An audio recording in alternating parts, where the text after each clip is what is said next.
तो अन्य समुद्र का पानी कैसा है? मात्र लवण समुद्र का नहीं, अभी आपके इंडिया में भी जो समुद्र है जहां तहां उसका पानी भी मात्र लवण सामान्य भारतीय समुद्र नहीं, इस देश की सीमा पर विश्व में जितने समुद्र है सबका पानी खारा है।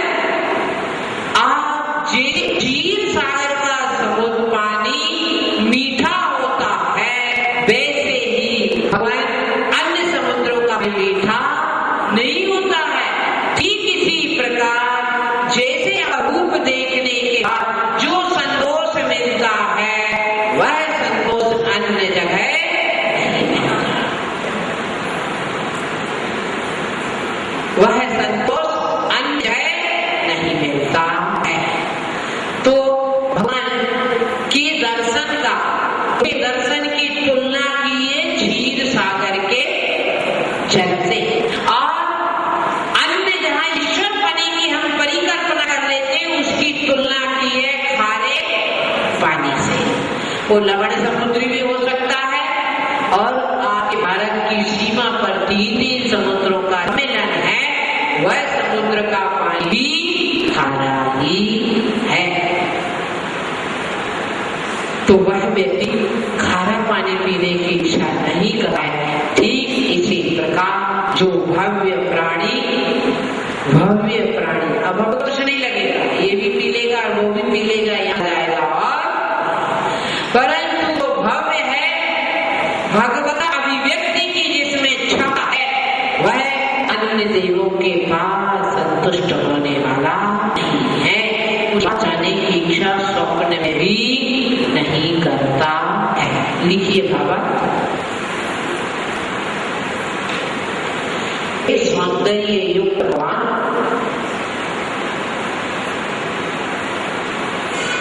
आपके लाडली अनुपम दिव्य रूप के अपलक नेत्रों से आपके लावण्यमयी अनुपम दिव्य रूप के अपलक नेत्रों से दर्शन कर लेने के पश्चात किसी अन्य देव के दर्शन करने का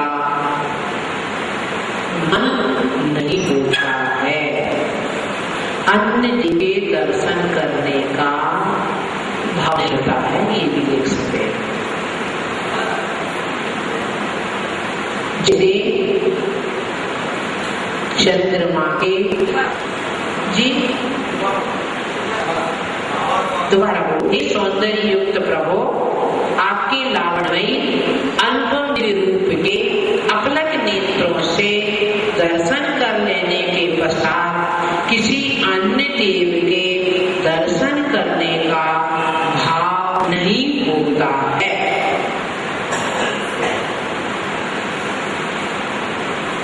जैसे कि चंद्रमा की शुभ किरणों के समान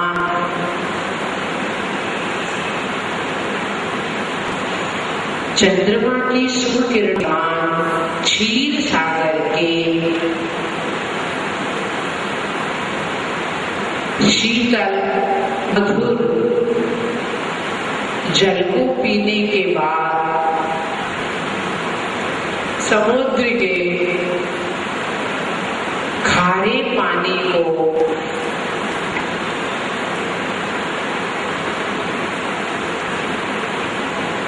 पीने, खारे पानी को पीने की इच्छा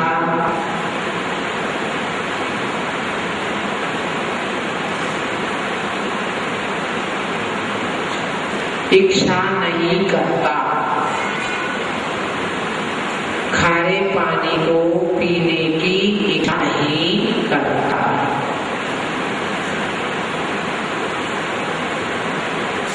चलिए रिद्धि लिखे, ओम ह्रीं नमो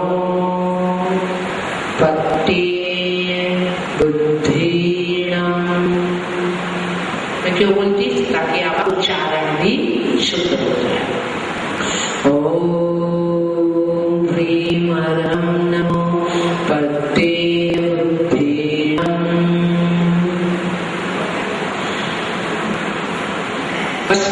रिद्धि मंत्र में तो आपको वही लगा देना है, श्रवम श्रवम नमः,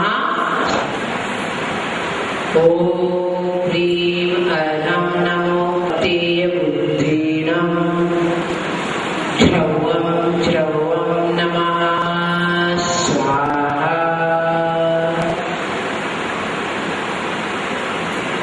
मंत्र जाप लिखें, ओम नमो भगवते चिद्रूपाय भक्तियुक्ताय, ओम नमो भगवते, मंत्र जाप लिखना है, ओम नमो भगवते प्रसिद्ध रूपाय भक्तियुक्ताय सांसी तवम शांति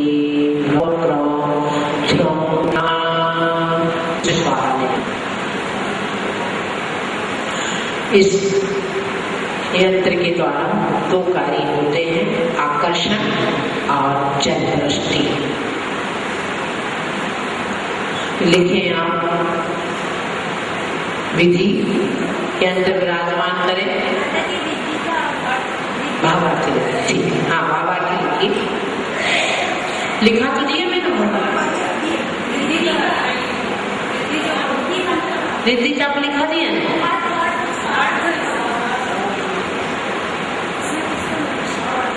हाँ, ऐसे ऋषि जो प्रत्येक बुद्धि रिद्धि के धारी हैं, ऐसे ऋषि जो प्रत्येक बुद्धि रिद्धि के धारी हैं, उन्हें मेरा नमन हो, उन्हें मेरा नमन हो। विधि लिखे, यंत्र विराजमान करना, सफेद वस्त्र, श्री जी का अभिषेक,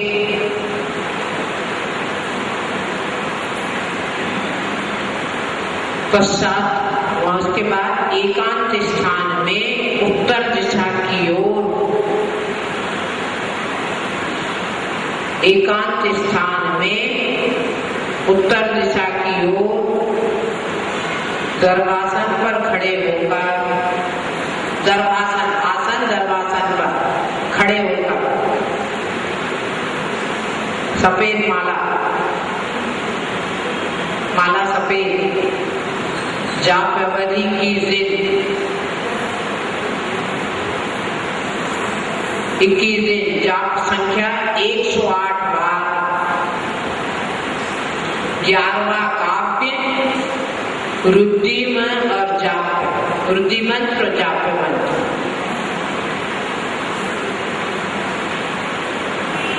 दीप जलाएं, कुंदरू की धूप का छेपड़ करें,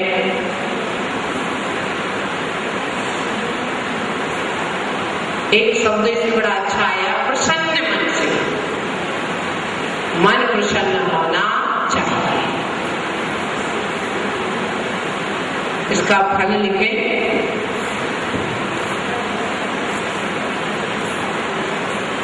यंत्र को पास में रखने से आकर्षण होता है,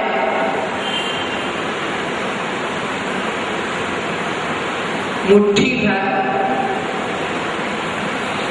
सफेद सरसों को उक्त इस मान से जो भी बताया है, 12,000 बार, 12,000 बार मंत्रित कर ऊपर उछालने से जल वृष्टि होती है। आकर्षण और जल वृष्टि के लिए चलिए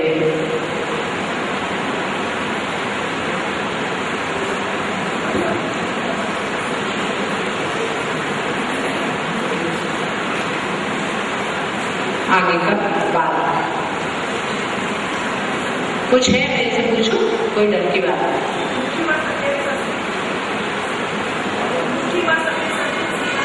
मुट्ठी ऊपर उछालो, मुट्ठी भर के ऊपर उछालो। चलिए, यही शांत राग रुचि भी परमाणु निर्मापित त्रिभुवनैः जलरामभूत तावन्तेव खलु दिव्यणवः पृथिव्यां यत्ते समानमपरं नहि रूपमस्ति। क्या कह रहे हैं भगवान? आपका ये जो रूप निराला है उसका भी कोई ना कोई तो कारण है,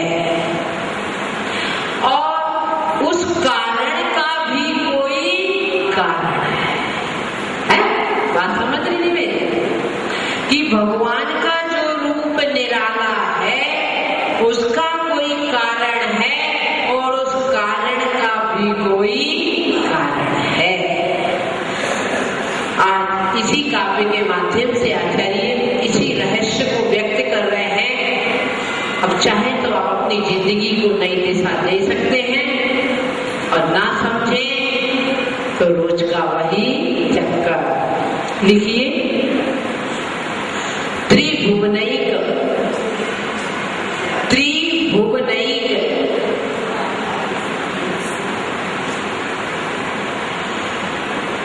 हे तीनों लोकों में एक अद्वितीय, तीनों लोकों में एक अद्वितीय। अद्वितीय का अर्थ होता आप जैसा कोई दूसरा ना। ललाम भूत,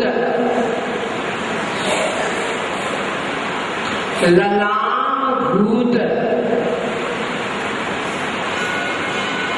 सर्वश्रेष्ठ सौंदर्य के धारक भगवान, सर्वश्रेष्ठ सौंदर्य के धारक भगवान।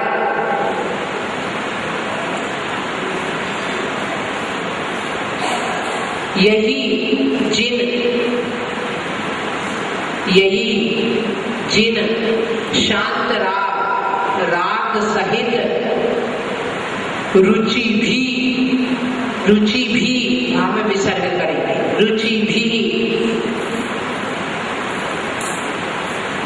रुचि का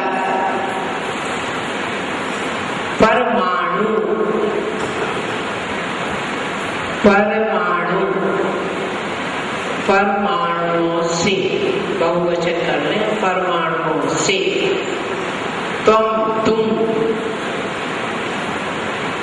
निर्मापितः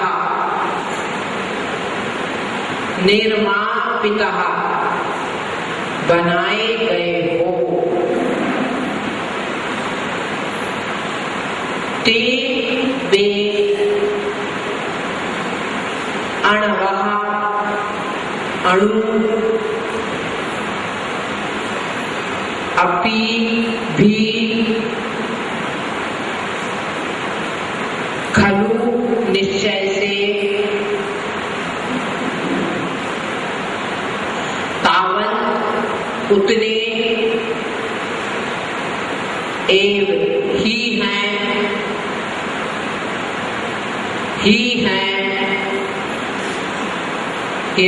क्योंकि पृथिव्यां धरती पर यत्ते समानम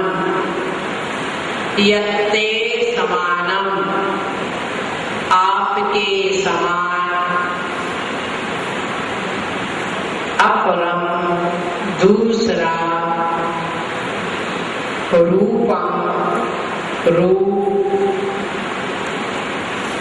नहीं अस्ति है।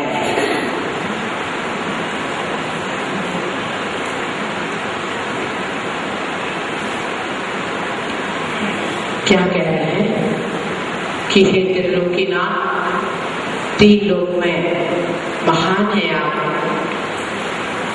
और आपका पूर्व के श्लोक में क्या कह दिया है कि आपका रूप अद्वितीय है, बहुत सुंदर है, अन्यत्र देखने का भाव नहीं बनता है, और आपके देखने का भाव बनता है तो संतुष्टि, संतोष, आत्मसंतोष मिलता है। तो उसका कारण क्या है? आचार्य भगवान इस काव्य के माध्यम से कह रहे हैं कि शरीर की रचना होती है परमाणुओं से। वो परमाणु जितने, मतलब जिन परमाणुओं से आपकी शरीर की रचना हुई है, वह परमाणु उतने बहुत प्रशस्त थे, इसीलिए आपका इतना सुंदर शरीर बना। ये सब नाम कर्म का काम है। नाम कर्म का काम क्या है? शरीर की रचना करना। एक सेकंड के लिए इमेज करें, ये आंख माथे पर होती तो क्या होता? एक आंख जहां है वहीं की वहीं रहती, और एक माथे पर मस्तिष्क पर होती तो क्या होता?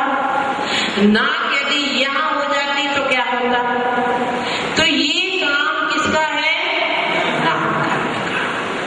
जो पुण्य बांधते हैं, पुण्यशाली जीव होते हैं, उनके क्या होता है? नाक, नक्शे आदि बड़े सुंदर, क्या फीचर्स बड़े ब्यूटीफुल होते हैं। वो क्या है? शुभ नाम कर्म का। और जिनकी अशुभ नाम कर्म का उदय होता है, उनका तो आप जानते हैं,